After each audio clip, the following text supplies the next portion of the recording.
ஆரணி அருகே வடக்குநல்லூர் கிராமத்தில் ரூபாய் 45 லட்சம் மதிப்பீட்டில் துணை சுகாதார நிலைய கட்டிடம் கட்டுவதற்கான பூமி பூஜை நிகழ்ச்சி பொன்னேரி எம்எல்ஏ துரை சந்திரசேகர் கலந்து கொண்டு அடிக்கல் நாட்டினார்.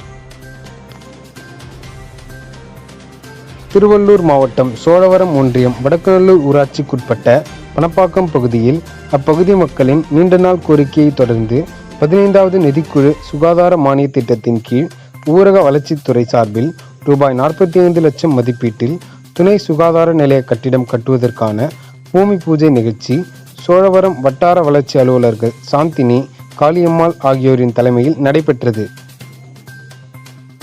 இந்த நிகழ்ச்சிக்கு சிறப்பு அழைப்பாளராக திருவள்ளூர் வடக்கு மாவட்ட காங்கிரஸ் தலைவரும் பொன்னேரி சட்டமன்ற உறுப்பினருமான துரை சந்திரசேகர் கலந்து கொண்டு அடிக்கல் நாட்டி கட்டுமான பணியை துவக்கி வைத்தார். இதில் ஊராட்சி செயலர் சௌமியா, முன்னாள் ஊராட்சி மன்ற தலைவர் ஜானகி அன்பு, முன்னாள் துணைத் தலைவர் தமிழ்ச்செல்வன், கிராம நிர்வாக அலுவலர் பாலாஜி மற்றும் பொதுமக்கள் பலர் கலந்து கொண்டனர்.